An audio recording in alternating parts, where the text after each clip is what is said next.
For years, my name was Ted Landsmark, the guy with the flag.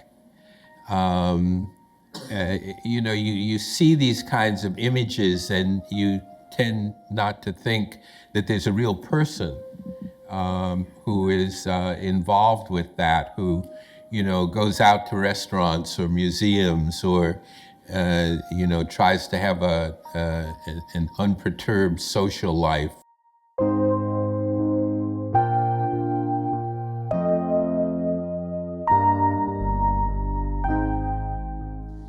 It's so nice to see all of you here. My name is Susan Spurlock. I'm Executive Director of Ford Hall Forum at Suffolk University.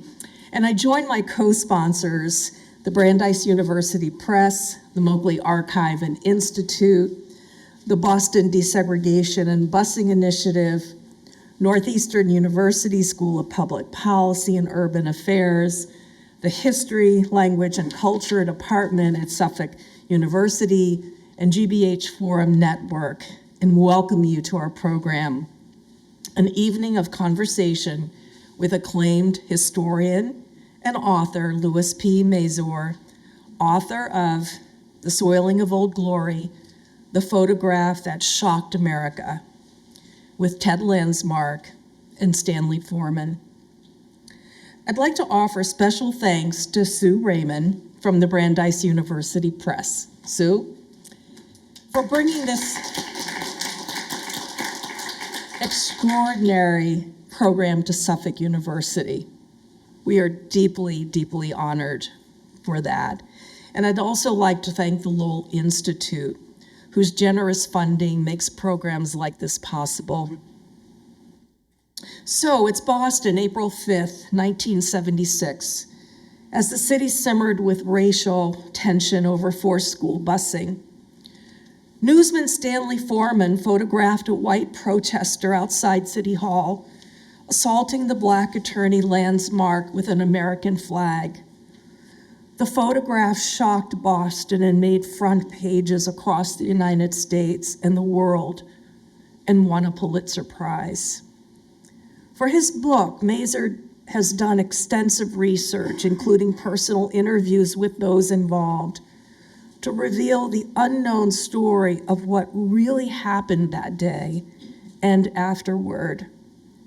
This evocative biography of a photograph unpacks this arresting image to trace the lives of the men who intersected at that moment on Government Center Plaza, and to examine the power of photography and the meaning of the American flag, and to reveal how a single picture helped change race relations in Boston and America. The soiling of Old Glory, like the photograph itself, offers a dramatic window into the turbulence of the 1970s and race relations in America. Before we begin the program, I'd like to offer a special welcome to our Zoom audience. We have a very, very robust Zoom audience this evening, and I want to thank you so much for joining this conversation. We are so glad you're here with us. It is now my pleasure to introduce this evening's moderator, Robert Allison, who is a professor in the History, Language, and Global Cultural Department at Suffolk University. Bob has written or edited several books about Boston and Massachusetts and 18th century American history.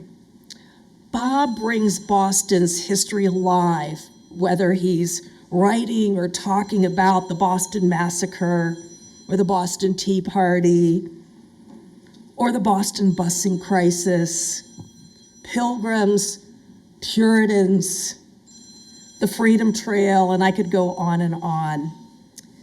In addition to being president of the Colonial Society of Massachusetts, he is chair of Revolution 250, a consortium of organizations planning the commemorations of the Revolution's 250th anniversary, and a life trustee of the USS Constitution Museum, and is involved in many, many other history organizations.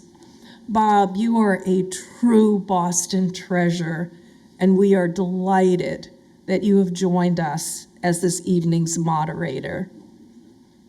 If you'd like. Ladies and gentlemen, Bob Allison. Well, thank you all for joining us here and online, and I am always delighted to be with my good friend Lou Masur and with Stanley Forman, distinguished photographer, and Ted Landsmark, who is joining us too, to talk about this really pivotal moment in a difficult time in the city's history. Kevin White, who was the mayor of Boston at the time, said that there were three extraordinary periods in the city's history: the Revolutionary War, the abolitionist time before the Civil War, and busing. From the first two, he said, we grew and prospered. We're still dealing with the aftermath of the third, and we still are, and this is a part of dealing with this 50 years later. Let me just introduce our panelists here. Stanley Forman is the photographer, born in Winthrop, graduate of Revere High School, and then attended the Benjamin Franklin Institute, where he studied photography.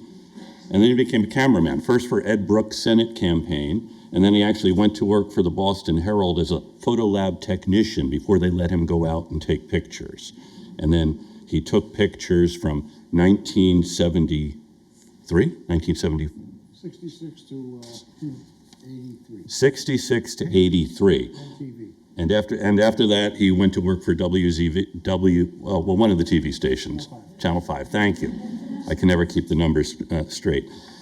For his photograph of the fire escape collapse in 1975, he received the Sigma Delta Chi Award, the World Press Photo of the Year, as well as the Pulitzer Prize for spot photography in 1976. And the following year, he received the Pulitzer Prize for the soiling of Old Glory, the photograph we'll be talking about tonight. He was a Neiman Fellow, and he's had a number of extraordinary good awards. He also has published one book called Before Yellow Tape, a Pulitzer Prize winner's fire images, and he and his wife have just collaborated on a book about Schubert the Seal, a fixture on the Beverly waterfront. And Ted Landsmark probably needs no introduction. He is the distinguished professor of public policy and urban affairs and the director of the Kitty and Michael Dukakis Center for Urban and Regional Policy. He received his doctorate in New England and American Studies from Boston University, a law degree from Yale University, where he also received a master's in environmental design. Civic planner, civil rights and equity advocate, higher education administrator, social activist. He was Mayor Walsh's first appointee to the Boston Planning and Development Agency. You know, Mayor Walsh had promised to abolish the BRA. Instead, he renamed it and put Ted Landsmark on it. He served for 17 years as the president and CEO of the Boston Architectural College, as well as holding positions at a number of other distinguished universities here and in other parts of the country. And thank you for joining us, Ted. And finally, Lou Masur is the Board of Governors professor and distinguished professor of American Studies and History at Rutgers University. He has also taught at Trinity College, Harvard, the University of California, Riverside, and the City University of New York. And from each of them, he has received their highest teaching prize. Distinguished teacher, author of 8 books, actually ranging from the time of Benjamin Franklin to a book on Bruce Springsteen. And he, by the way, Lou is, as you will probably detect from his accent, from New York. He grew up in the Bronx. He also wrote probably the best book about the Boston Red Sox, about the 1903 World Series and other books. And we're here to talk about his book, The Soiling of Old Glory. So thank you all for joining us. And now I will sit down and so, April 5th, 1976. Stanley, you are on the job. Can you tell us about what you remember from that day? It was a Monday. Yep, it was a Monday because Tuesday was the fire escape. I went in the office. I'll make this quick. Lou and Ted will tell the rest of the story. I went in the office at 8 o'clock or 9 o'clock and said to the city editor, Al Saley, what's going on? He said, there's a demonstration at Boston City Hall. He said, Gino's there, Gene Dixon. I said, can I go? I went down there. I was actually late. I had my dog in the car, and I used to be able to park on Tremont Street at the island, which is not there anymore. And I did an errand, and when I got to the hall, the demonstrators who had just had cookies and milk with Louise Day Hicks. No, I think it was cookies and milk, the high school kids. But anyway, whatever they had, they went up, they were invited into the City Hall chamber, council chamber. Louise Day Hicks gave them food, and they had their own flag. They had a pledge of allegiance to the flag. Is this kicking back? Does it sound all right? Because I hear an echo. Is it all right? Okay, sorry. And they were coming down the steps as I arrived. I went up I was in front of them. I shot them coming down the steps. And as they came out, I went out on where the big windows are, the doors of the plaza. And I was out there, and there was a group of kids, black kids from the Washington Irving School in Rosendale going for a visit. And a little scuffle started right there. And I switched talk about lenses and lock and knowing your equipment. I switched my 35 to the 20 millimeter lens because everything was up close.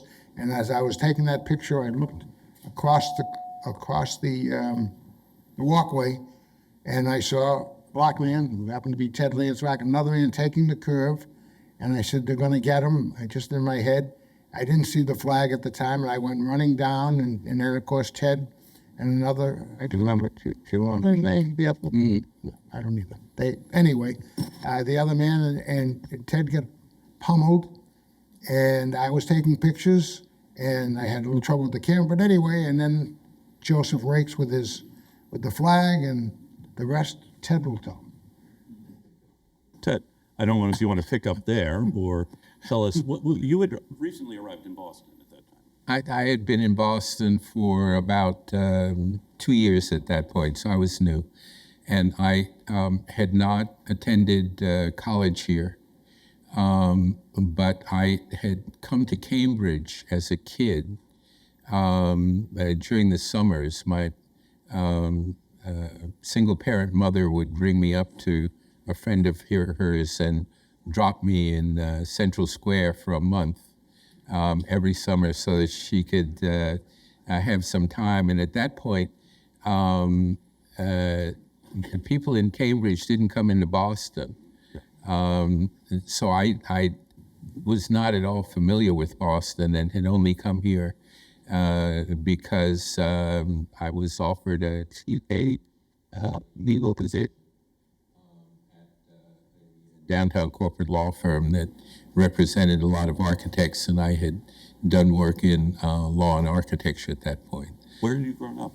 I grew up in the projects in East Harlem in New York. We were not poor as such, but we qualified for public housing. And I had gone to public schools in New York. I spent a postgraduate year at a prep school up in New Hampshire after graduating from high school in New York. And then I went on to be an undergraduate at Yale and did Yale Law School and Yale Architecture. What sparked the interest in architecture and planning? In the projects, actually. We moved into what is known as Robert F. Wagner projects on 123rd Street and First Avenue, for those of you who know New York. And the projects were brand new at that point, at least the housing we moved into. And so we thought we were getting the best of public housing, and it became obvious to me pretty quickly that things could have been better. And from the time I was in high school, basically, I felt as though maybe I can do something as an architect or city planner or as mayor, frankly. the kind of service that was being provided to people of limited economic means was really insufficient, in my view. And so I wanted to get into planning and the kind of work that would improve the quality of housing for poor people. And that's what brought you then to Boston for the law firm you were working. Ultimately, that's what brought me to Boston. There were very few law firms in the United States at that point that could look at a young black man with a large afro and degrees from Yale Law School and Yale Architecture School, which I had, and not think that I was weird. And I look at some of the pictures of myself at that point in time, and I would have thought I was pretty weird too, frankly, looking back on it. And no, I interviewed with a couple of law firms around the country, and basically they didn't know what to make of me.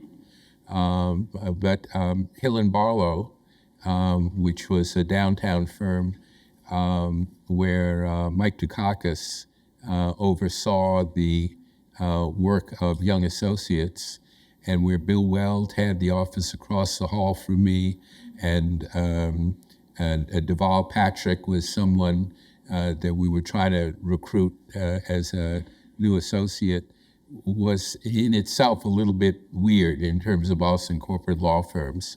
And so they made me an offer, and I came to work with them. Very good. So you're on your way to a meeting in City Hall. I realized after a year or so of practicing law that I was not comfortable as a corporate lawyer. And I asked some of the senior people what I would have to do in order to do the kind of work I really wanted to do, which was about civil rights and housing and those kinds of things. And they told me that basically, as long as I did tax work and corporate work and estate plans for wealthy New Englanders, and then became a partner, I would get to a point where I could then do the things I really wanted to do in the arts and in social justice and civil rights. And I was too impatient for that. And so I left and went to work with a construction contractors association in Roxbury that was trying to get more work for minority contractors. And ironically, I was on my way to a meeting in City Hall on that day to try to negotiate some work that was going on in the South End for planners and really contractors from the black and brown communities then, because it just seemed fair that there was a lot of work going on in the community and that you never saw workers and certainly never saw contractors or subcontractors who were doing any of that work. So the money was coming into the community from public sources. It was going to workers, and then it was just leaving the community.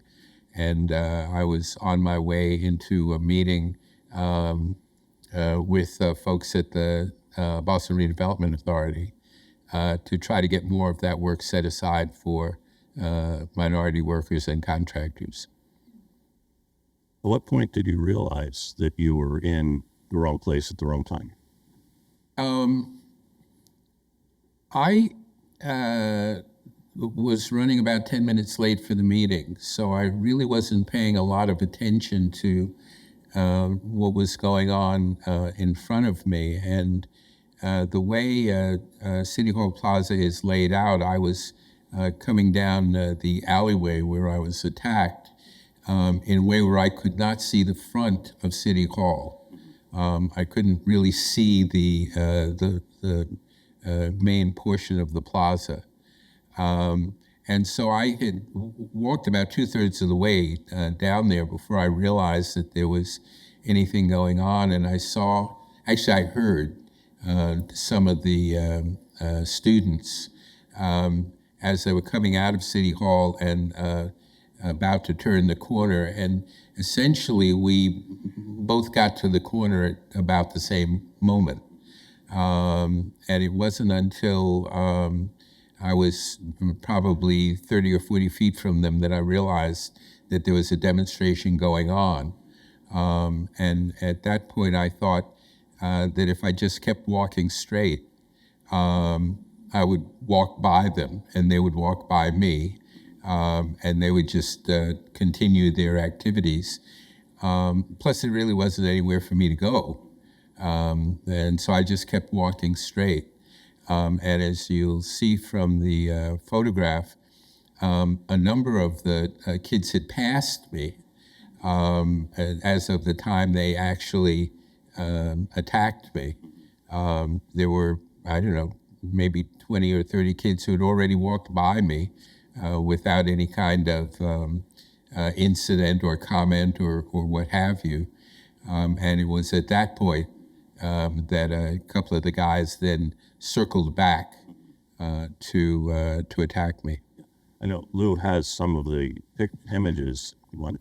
Well, I mean, so here's the full shot, and I mean, what I want to point out, of course, there's a lot of echo there, which I think is about to be adjusted. There we go.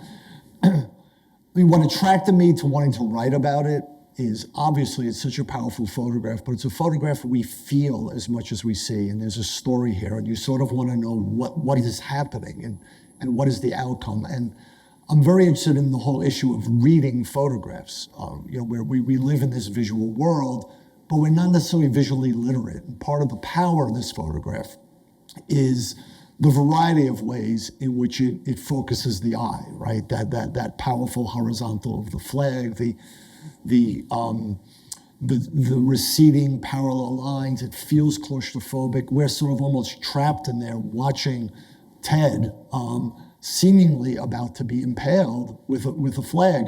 If I could take a second, since Stanley and Ted already referred to this, I love this shot. This is a shot of Stanley taking the shot, which is kind of neat, and it gives you a sense of the space and the chaos and what is taking place.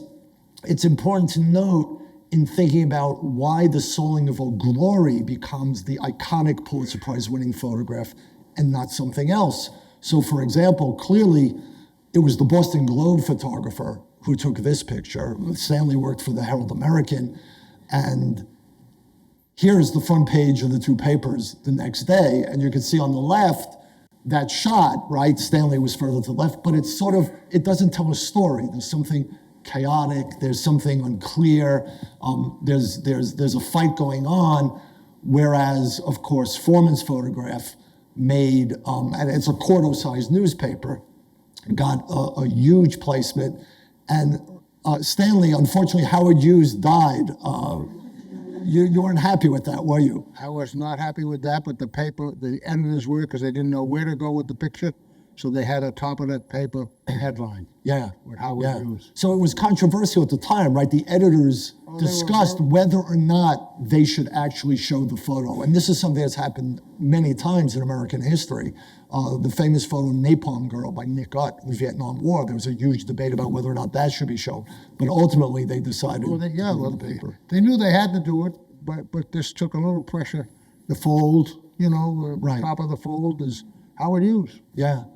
If I could take another second, there's the contact sheet of the shots that Stanley took that day. And I know we have photographers here, and I know there are photographers online who asked some questions about this. In fact, Stanley, someone asked a question about what equipment you were using. It was a Nikon. Nikon, I think it was an F2 with a motor drive that stalled. Right. I could hear it. If you look at some of those negatives, 1, 2, 3, the third row down, you see double, triple exposures. I could hear that the film wasn't transporting correctly.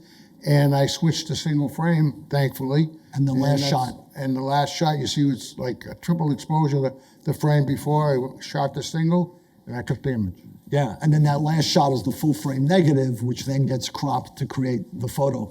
One last thing on the subject of visual literacy, then we'll come back to the story, of course, of the photograph and its impact, is one of the things I try and do in this book is talk about the variety of ways in which this photograph resonated.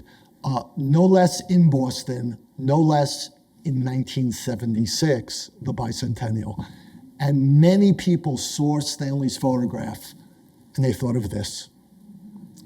And visually, you could see why people use that kind of historical memory to make these visual parallels between Stanley's photograph and, of course, Paul Revere's famous engraving of the Boston Massacre. Adding to that, the building in the background Is the back of where? of the old State House, Of the State House, yeah. which is the area where, of course, the Boston Massacre occurred. But there's more to the story. Crispus Attucks, for many of you who know the history, is identified as the first victim of the Revolutionary War. Images would then place Attucks at the center of the story. And Ted, when I did research for this, there were articles in the newspapers at the time that said, "Oh my goodness, isn't Ted Landsmark the Crispus Attucks sort of this moment, who had been attacked and would be sort of the figure who would have to speak to the issues that were going on." I'm going to show one more image here of Ted, and Ted, maybe you could tell the story. After Ted was attacked, he went to the hospital and he was bandaged, and being a civil rights activist, he knew that he was going to hold a press conference, right? He said, "Some white guy attacked me with the American flag," and this is how he shows up for the press conference.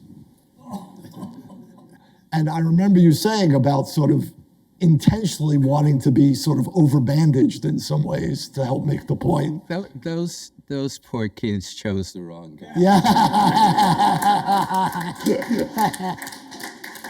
See, what they couldn't have known was that I had studied documentary photography as an undergraduate, and had worked with Walker Evans, for those of you who may know photography. And I knew the value and the power of photographic images, and the value and the power, because I had done a lot of sports photography of capturing a moment. And the evening of the attack, I got a call from the Boston police, who said, "Come down to the station just down the street here. We have something we'd like you to look at." And so I went down to the little police station across from City Hall, and they had Stanley's contact sheets. And I never knew that till you told me that a little while ago. yeah, I mean, I didn't know that. right, they had the contact sheets. And I knew the moment I looked at the contact sheets and saw the sequence of photos, that the photo was probably, well, we didn't use this term then, but would probably go viral. That it would get published in a whole lot of places. It's a bicentennial year. It was April, so everyone was getting ready for a lot of hospitality and tourism coming to Boston for the bicentennial. There were a lot of contracts that were out. Everyone was talking about tall ships and all of that sort of stuff. And so it was apparent to me right away, talk about, reading images. Yes. That it was an image that was going to be seen by a lot of people. And of course, the first thing I did was to call my mother back. I called her earlier to say, there's this weird thing that happened and you may read about it tomorrow, but to call her back and to say, you may see some pictures in the New York newspapers that are going to be kind of disturbing to you. So let me just give you a heads up before you see these. But I knew almost immediately that it was going to be iconographic. And then the other thing I would say, which you covered, I think, very well in the book, is that I'd been involved in a lot of political and social justice demonstrations. I had, as a kid, I had demonstrated against the atomic bomb, and I had been active in the anti-war movement during Vietnam. I was part of that group that demonstrated at the Pentagon that Norman Mailer wrote about. I had been to Selma. I had taken part in rent strikes and other kinds of demonstrations. So I was familiar with the kind of ethos that develops around demonstrations and the like. And that meant, and I'd studied photography. You know, I knew the work of civil rights photographers who had photographed a lot of stuff in the South. So I knew when I was in the emergency room over at Mass General, and the doc said there are a bunch of reporters waiting for you outside, and they want to talk to you. And he asked me, do you just want a little bandage over where we, fixed your nose, or do you want, something more dramatic? I said, give me something more dramatic. I mean, many people suffer through a broken nose. It happens all the time. You're playing sports, you get hit with a tennis ball, whatever. And a broken nose is not in and of itself a really big deal.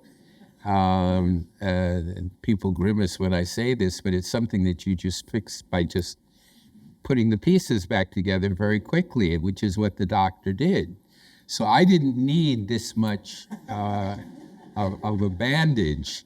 But when he asked, I said, give me something that looks like, I'm a hockey goalie. So that's what he did. This still is taken from the news conference that Ted then gave a couple of days later.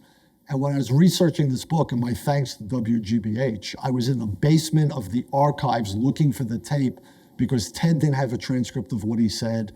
And it was a really important news conference. And Ted might be too modest to say this, but I do want to read something that Ted said that day, and it gets us to these larger questions of race and violence and its meanings in American history. Here's what Ted said.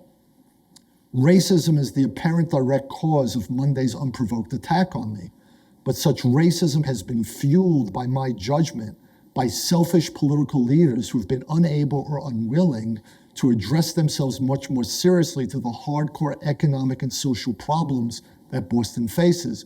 We continue to need jobs and housing and high quality education and human decency for all the people of Boston, and I will continue to work to those ends.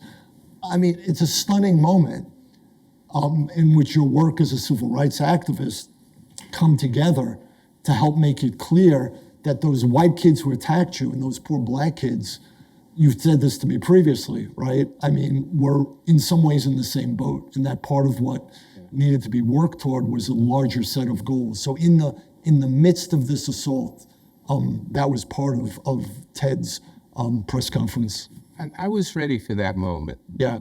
I had known Whitney Young, who was then the head of the National Urban League, and I had a number of conversations with him. And he impressed on me the fact that you never know when a moment is going to come in your life when you may be called upon to say something of some significance. And as I say to my students now, it could be at a Thanksgiving dinner, or it could be, in a corporate setting, in a work setting, or something like that. But you never know when making the right statement could be important. It's not like, being a college athlete and having years to prepare for when you're chosen in the draft and you know exactly what to say. Sometimes the moment comes very unexpectedly and serendipitously.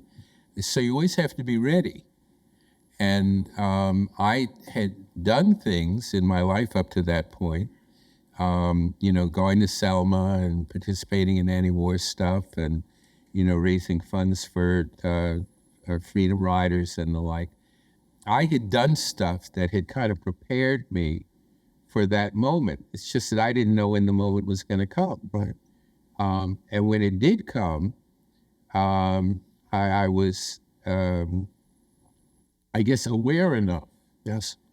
to know that I really had to be thoughtful and intentional about making a statement that transcended me and the physical pain and emotional pain that I might have been feeling at that particular moment, to try to place the moment in a bigger context. And as I think you covered in the book, and as we've talked about in the past, to my mind, what was important, I mean, the moment was important, but to my mind, what was more important in terms of Boston was what we did after. This whole thing happened during Easter and Passover and the run-up to the bicentennial, and it was a moment when a lot of people were focused on a kind of a spiritual, not so much awakening, but spiritual awareness. And fortunately, there were people who came to me, people I did not know, Bostonians, who came and said to me, you're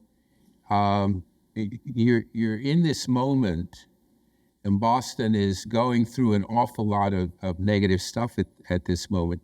And if you're willing, over the next month or so, coming up on Easter, Passover, and rebirth, if you're willing, we can set you up with a number of conversations, particularly with spiritual groups, church groups, but also community groups, the Y.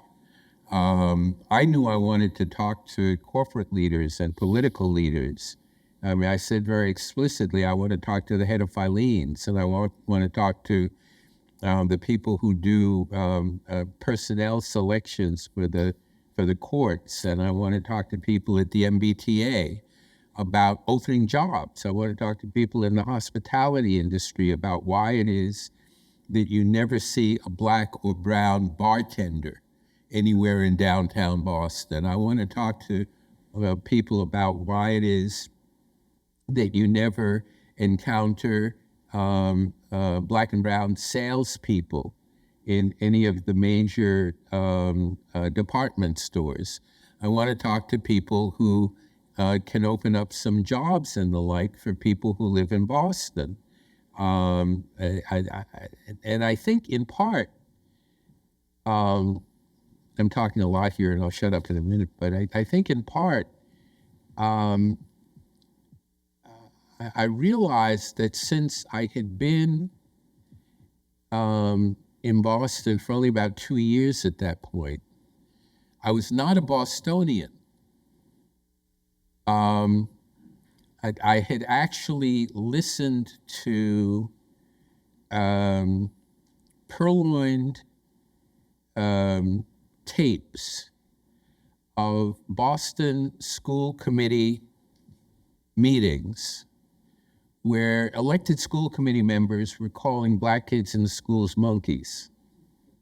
And that was when I was still an undergraduate. So I knew about racism in Boston before I got here. But I'd only lived here for 2 years. I hadn't gone to school here. So I wasn't a Bostonian. So I couldn't speak as a Bostonian. And I had no credibility in that regard. I couldn't say I went to the Burke and, grew up in Dorchester. I didn't have that authority or accountability.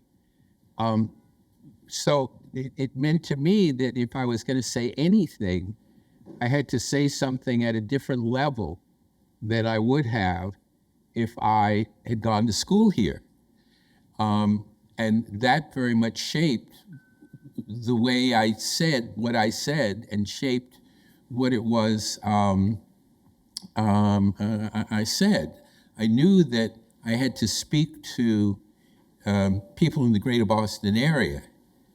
And frankly, looking back on it, to my mind, that meant people in the near-in suburbs who had run away from Boston because of race, who had enrolled their kids in the parochial schools in order to avoid having their kids in integrated schools, who had started to see their neighborhoods change and didn't like it, and then moved, out to the South Shore and up to Medford and other places where they didn't have to encounter Black and brown people. I knew that what I said had to speak to them because they were the ones who had abandoned the city around race. And I knew that I had to raise the issue, in effect, of chastising them for not sticking around and standing, yes, for their neighborhoods, but also recognizing that the city was changing and that race would have to be a factor in how they accepted what Boston was becoming. And then I'll just add this and I'll stop. A lot of the people who took strong, racist positions during busing didn't understand the extent to which there has always been a subculture in Boston that in fact was integrated. Ray Flynn knew that. And there were people in both the Black and white communities who knew that. But a lot of the firebrands acted as though that wasn't real. And in a lot of respects, I didn't learn until years later what that sort of subculture of integration in Boston was. And by that, in specific terms, I mean, people didn't know that Ray Flynn, as a kid, used to hitch with truck drivers after he did his stuff at home in Southie on Saturdays. Ray knew truck drivers who would drive him down to Harlem. And Ray would play basketball on 135th Street in the YMCA with Black kids in order to improve his game. And then would connect with the truckers again and would be back in Southie Sunday morning to go to church at Gate of Heaven Church to be an acolyte. They didn't know that one of his friends, one of his better friends, was Jeep Jones, who was a Black kid from Roxbury.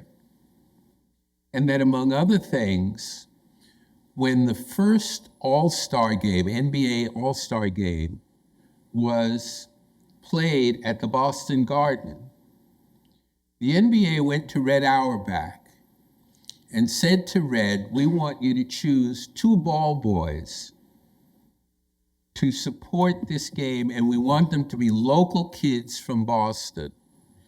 And the 2 kids who were chosen were white Ray Flynn from Southie and Black Jeep Jones from Roxbury to be the ball boys at the first NBA All-Star game here in Boston.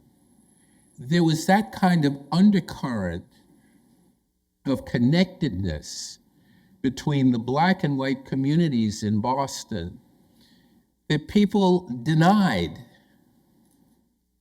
right? There were Black people who worked on the docks, and there were white people who worked in Dudley every day, and some became friends.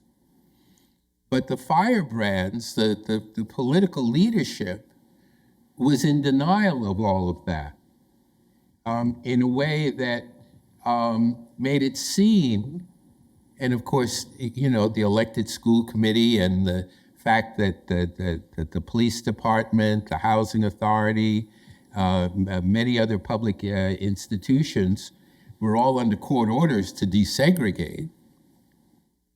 But beneath all of that performance, there were connections that existed as between members of the black and white communities in Boston that everyone denied.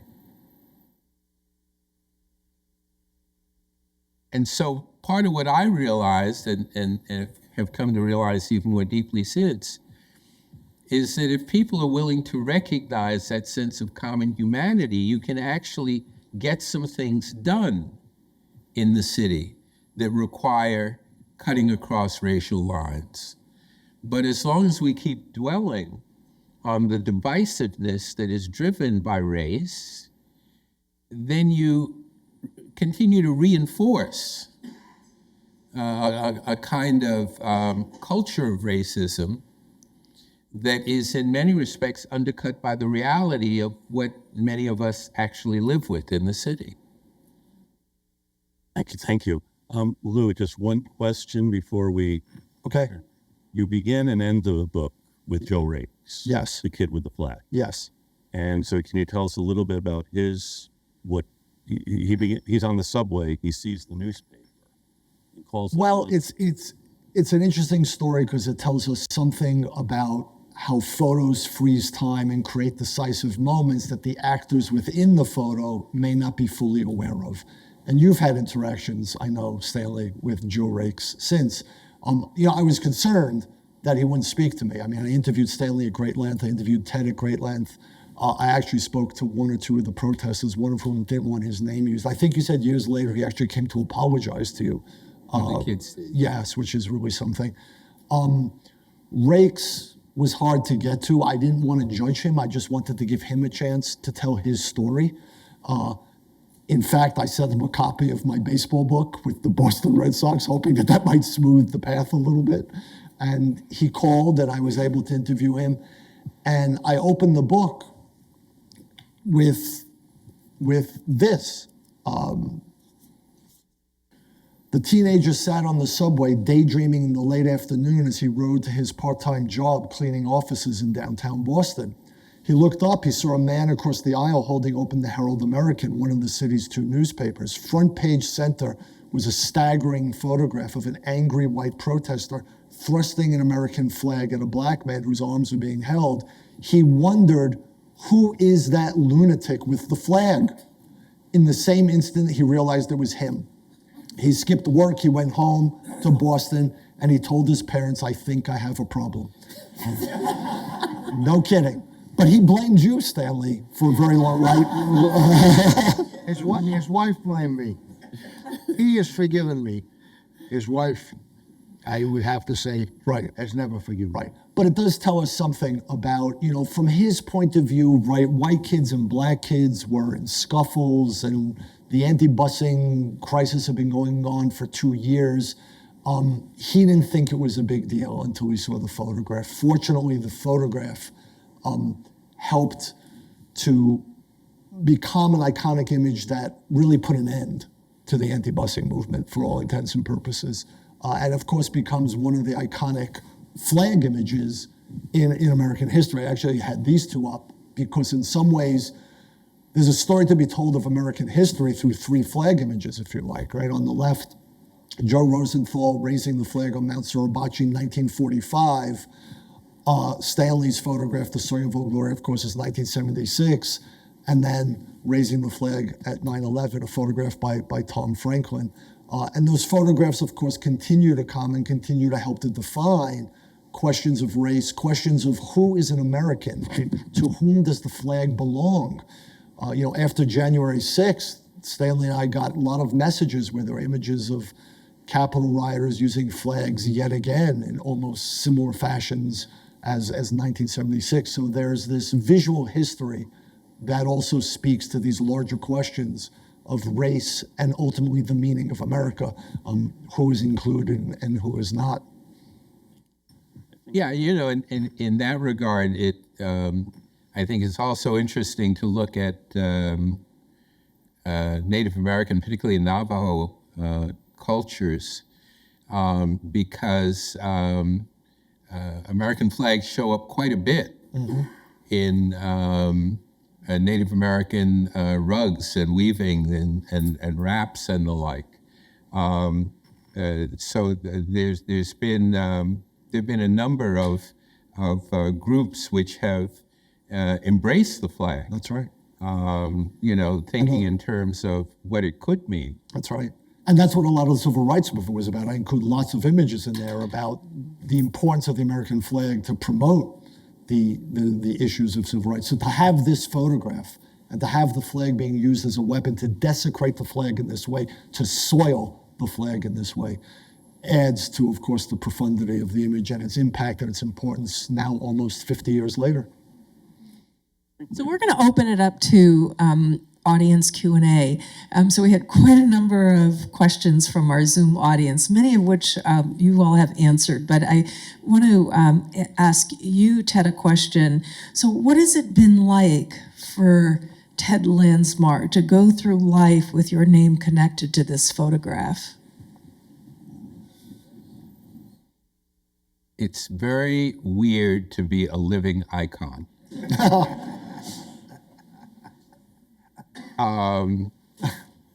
Immediately after, Landsmark is not a very common name, and immediately after, I went through months of not being able to do my work, travel, to Washington and do stuff, and put down a credit card or something for a meal, and not have people say, "Oh, are you the Landsmark from the flag?" Right? And for years, my name was Ted Landsmark, the guy with the flag. You see these kinds of images, and you tend not to think that there's a real person who is involved with that, who goes out to restaurants or museums or tries to have an unperturbed social life or what have you. Folks asked me for a while, how long did it take you to feel comfortable walking across City Hall Plaza? And the answer was, well, it took a couple of years to be able to do that without feeling some sense of trauma about what had happened. And then I went through an extended period where, frankly, I didn't want to talk to anyone about it because I'm involved with the arts. I got my doctorate in why people collect African American artifacts. I was interested in architecture. I was one of the longest serving college presidents in the greater Boston area, 17 years at the Boston Architectural College. I had this whole other life. But it was a whole other life that was, for many people, largely circumscribed by that one photo. Being able to look back at it a little bit objectively now, I can see that it, in some respects, shaped and reshaped my personality. And who I was becoming, because I could never really tell whether someone would want to have lunch or supper with me because of my real interests in the arts and music and travel and other things, or whether they just wanted to get together with me so that they could subsequently say, "Oh, I had lunch with Ted Landsmark, the guy with the flag." Certainly that happened. And it happens even now, interestingly. The photograph showed up on Antiques Roadshow. He's here. Right? The guy who underestimated it. Where is he? Hi, Ken. Antique Roadshow. He's up back there. Yeah. It showed up on Antiques Roadshow, and shortly thereafter, I began to get packages of copies of the photo from all over the country, from people who were asking me to sign the photos and send them back so that they could then, sell them or give them away or, whatever. So do you? No. I don't get as many as Ted gets, but I do. So Stanley, this is not your first Pulitzer Prize. No, it isn't. How did this photo change your life? Did it change your life in any way? How did it change your life? The only thing I can say, we're still talking about it's 48 years later. My life didn't change. I had to go to work and work and work and work. And maybe I expected more of myself because of it. But, I'm friends with Ted, Lou, things like that. But life went on. But Stanley, didn't you, after that, get interviewed by the New York Times for a job and you decided to stay in Boston and not move to the New York Times? Yes, I got an interview with the New York Times, and the Hearst Corporation gave me a nice raise for not going. So I have one other, it's not a question, it's a comment from Anthony, and then I'm going to open it up to the audience. It is ironic how blackface has played into racial issues and tensions. Ted reversed it and used whiteface as a weapon against the racist behavior and attitudes of the times. Do you want to comment? Yeah. Okay. I guess that's true. Okay, let's open it up. Yeah, let's open it Okay, here we go. Hi, thank you all so much for being here. I have to say, this photo changed the arc of my life as I was a young college student. So I want to thank you all. Ted, you were obviously the victim of that. So, but my question is really for Stanley. I'm also a photographer. When you were looking through the eyepiece, taking that picture, and you took the shot, did you know at that moment that you changed the arc of history? Or did you just hand the film in and just go to the next job? I'll tell a quick, funny story. I took the picture. I followed the group. They left there. I took all the pictures. I knew there was I had great stuff. I didn't get the significance. I followed the group. They went to Post Office Square.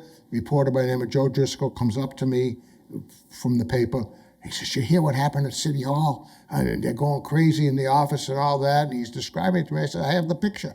He says, "What are you doing here? What are you doing here?" And I had to leave the demonstration and go in the office. And there's I did another not part get of the the story significance as I made it. that you told me that I tell in the book about developing the negatives, right? Because there are two ways to do it. One is to feed it into this machine that sometimes would eat the negative, and the photographer would make it into spaghetti. Yes. Right. And that's what I used. And he used I it wanted 'cause- to see that we had a Kodak, I forget, a Versamat. And sometimes it ate the spaghetti, It came out of spaghetti, and I just wanted to get it done. And I put it in, and I got it. Thank you. Well, I knew I had all the fighting and the flag, but I did not get, as I took the picture, I wasn't saying, "Oh my God." I was taking pictures, I was up in the moment, and then when we got to the office and I saw what I had, I knew, that's when it hit me. Stanley, fire escape collapse. I mean, that is Yeah. the pictures. How did the title, The Soiling of Old Glory? The Soiling of Old Glory came about by a fellow, Bill Lewis, who was the editor, city editor or whatever he was, managing editor at the time, and he came up with the title. Thank you, Bill. It's a wonderful title. Okay, I see a hand up in the back.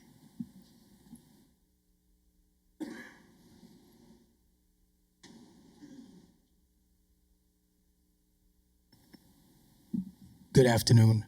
My comment to the gentleman who wrote the book, where you said you showed a picture of juxtaposing the picture of Mr. Landsmark and the picture of Paul Revere. I didn't see that. I saw what I saw, and it was a high-tech lynching about to happen with Mr. Landsmark. Mr. Landsmark, I'm glad you didn't sign any of those pictures. I'm also reminded of the postcards that were distributed of Black people being lynched throughout the country also. My question to Mr. Landsmark is, have you forgiven or been in contact with any of those criminals who actually abused you, and have you forgiven them? I have not been in touch with any of them, and one of them, years later, when I worked in City Hall, found me and came with a picture of his kid to say that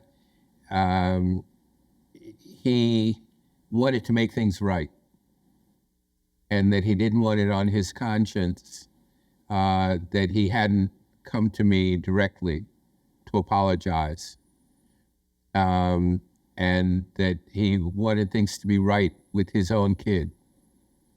And he actually left me a picture of his kid. And I was actually moved by that. That years later, it mattered to his conscience enough to try to clear the air on it. I basically forgave the kids almost immediately thereafter. I had been involved in enough demonstrations and civil rights activities to know that in the absence of good marshaling, things sometimes get out of hand. I don't think that those kids were consciously looking for someone to attack when they left Louise Day Hicks and the Boston City Hall. I think the fact that one other gentleman and I happened to encounter them was pure serendipity.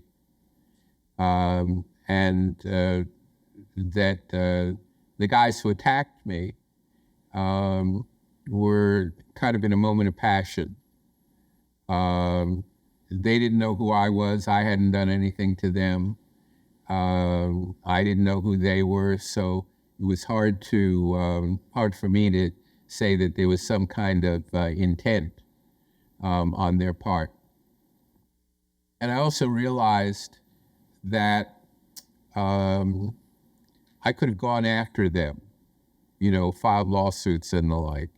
And I did talk to friends and family and lawyers about that immediately thereafter. And we decided that, first of all, there wasn't anything to be won by doing that. I probably would not, through a lawsuit, change the course of history. And they were working class kids. They didn't have any assets for me to go after as such. So it would have been an act of ego on my part, that's the way I felt, to go after them legally. But I also felt that I had the opportunity to go after the systemic issues, employment and housing. I mean, I got into meetings with the head of Filene's about why they didn't hire Black salespeople. And I talked to people in the hospitality industry about why they didn't hire Black bartenders and wait staff. And within 2 years, and I literally just came from an event honoring Mike Dukakis and some of the other governors who followed him. Within 2 years, I was on the board of the MBTA at a point in time when the T wasn't hiring people of color or women for basic jobs as bus drivers or change takers and the like. And I ended up on the board and was able to begin a series of activities that opened up jobs to people in Boston who had been traditionally excluded from those kinds of positions. So my sense was that I had an opportunity. I could express my anger and be unforgiving. What a great talk. Or I could get very intentional about trying to fix some of the more systemic issues that I clearly saw were taking place in Boston. And both directly and subsequently, like when I joined the Flynn administration running health and anti-violence programs, I know that I was in a position to open up a lot of opportunities, which I did, to people in the community, and also to save some lives. And I didn't know exactly how all of that would work out, but I knew that I had a platform. I mean, I ended up on the board of the Museum of Fine Arts and got them to change some of their collecting policies, and got them quietly to begin to do more programming for Black and brown public school kids, to expose more kids to the arts in Boston. And there were a number of other things like that I've had opportunities to work on behind the scenes, that I think have proven to be far more valuable than what would have accrued to me from just expressing my anger and bitterness. So I joke about it, but they attacked the wrong guy. There were a lot of people being attacked who were hurt much more than I was at that point in time. And I would say black and white. There was a taxi driver who was pulled out of his car in Roxbury and killed. And there was a lot of other violence that was taking place in the neighborhoods at that point in time. And my view was that I had an opportunity and a platform to try to do some healing work. And as I say, because it was the holiday season, I was called upon immediately after that event for a period of several weeks to speak particularly to suburban community groups and religious groups about their responsibilities to do something positive to deal with some of the injustices that they had run away from in the city. It was clear to me even then that they were abandoning the city, not just because of busing, but because of demographic change. And they were moving out to the western suburbs, and they were moving up to the North Shore. And they were carrying on, as some of them continue to do, they were carrying on practices that were fundamentally racist. But there were people in those communities who were open to dialogue and open to establishing different kinds of relationships with the city. And I felt as though I could be a conduit or a bridge for opening up some of that dialogue. Well, so we have another question from our Zoom audience. This is a question for you, Lou. Lou, can you discuss your conversation with Jimmy Kelly, the anti-busing leader in the photograph, about his reactions and role in the incident? So this is James Kelly here. Well, it's one of the interesting aspects about photos and how we read them, and it's not that we can do this for every photo, but unless you know what's taking place, unless you get to see the entire sequence that Stanley shot, it turns out that the person holding Ted, right, it looks like he's holding him up for the kill. He's not. He's actually one of those parent chaperones racing in to try and pull him out of harm's way. And I think Ted and Stanley can talk more about Jim Kelly because you and he worked together for many years after this incident. But again, it's partially for me the story about photographs. Somebody once used the phrase the ingenious lie of the snapshot. Or someone else once said that photographers don't lie, but photographs do. This photograph doesn't lie, but it doesn't, just the immediate glance at it doesn't tell us necessarily the totality of the story that's taking place. And then, of course, the ramifications of it afterwards. But did you want to say something about Kelly? I saw him before this first year of busing, and the media was afraid of Jimmy in front of South Boston High. He never did anything against us, but he had no use for us. And he evolved. He came, I don't want to say came around. He knew the right thing. He knew what life was really about.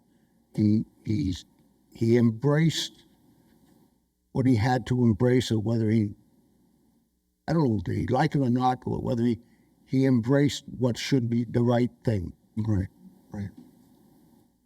And you had told me he had always treated you well at City Hall afterwards, perhaps in part knowing about the incident. Yeah. He was elected to the city council, and I did ask him at one point whether that was him behind me, and he kind of demurred, but it's been reported to me that that's him, and he was there that day as a parade marshal. And his job was to try to make sure that something like this didn't happen. He's whoever that person is, and I am certain it's Kelly, whoever the person is. He told me it was him. Yeah, is trying to free me up so that I'm not, in fact, impaled by the flag. If you look at the sequence, you see him coming, getting the kids off, picking you up, and then telling the kids to let you get to disperse. Yeah, That's right. Lou, did you want to add anything? All I wanted to add is that I'm so grateful to be able to tell the story, to do a biography of a photograph. I think it's such a pivotal moment in American history. It's a pivotal moment in the history of race and the history of Boston. I end with this ongoing discussion that apparently has always been true of Boston. Is Boston a racist city? And what does that mean? And the work, of course, that Ted has done for nearly 50 years now. I remember you telling me that after the incident, I think it's your mother said, "Get the hell out of Boston," right? she wasn't thrilled. No. So I just hope readers will appreciate the kind of detailed, thick description of telling the story of Boston and busing, telling the story of the photograph, and telling the story of the sort of aftermath of the photograph, of which this event here tonight is part of that aftermath. And it's an ongoing engagement, it's an ongoing dialogue, right? The past isn't past. We continue to have to confront these issues and work towards these issues, as Ted brilliantly said, in the immediate aftermath, right, toward greater social justice and equality. Yeah, and for me, I mean, the photograph is obviously a fascinating artifact, visual artifact from nearly half century ago. But for me, the real power is that it hopefully opens some opportunities for discussion and dialogue around healing, right? I mean, the country is tearing itself apart at this moment, and relatively few people are coming forward with tools or practices that might lead to some kind of healing. Folks talk about reparations, or they talk about mitigation, or they talk about being an anti-racist, or they talk about a range of other things. But the actual tools that one would want to utilize to try to bring people back together are not discussed in any depth or detail. And for me, the photograph was important, A, because it happened, but B, because it precipitated conversations across Boston's leadership, public and private leadership, that then did in fact begin to open up jobs and did in fact begin to change the way we begin to think about the divisions that exist between the inner city and suburbs. Judge Garrity could have selected an integration plan that would have included the suburbs, as was the case in other cities.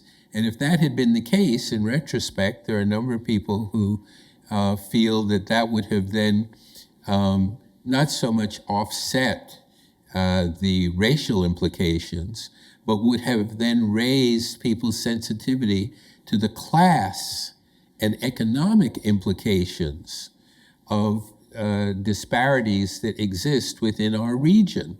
We are a region that is very much torn apart by issues of class and economic status as much as by race. But we find it very difficult to talk about class and economic status in the greater Boston area. But the area is rife with those issues. We're the most racially segregated metropolitan area in the country, largely because of the way we deal with issues of class and economic access.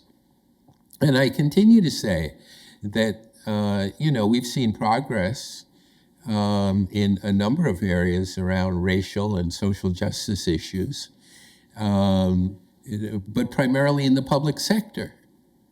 Our law firms, our biotech firms, our universities, our banks, all of our financial institutions, our housing patterns are every bit as segregated today as they were 50 years ago, and in some instances more so. And we cannot bring ourselves to talk about that, right? In some respects, it's easy to talk about race a half century ago because it seems like it's gone as an issue. But whenever I ask local real estate brokers why one can't find a real estate broker of color, why one can't find someone in the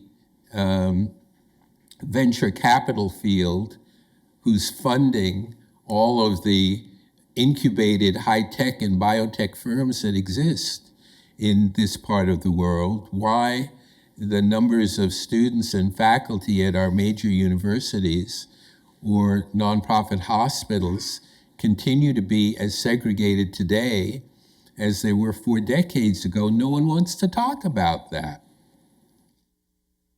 And that's a travesty. So, I appreciate the opportunity to look back, but I think that it's more important that we look back and then put that in the context of now and ask ourselves, what would we have to do in order to not have this particular conversation 20 years from now?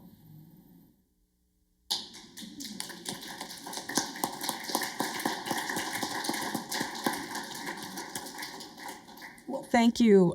Thank you so much, Lou, for your exquisite book.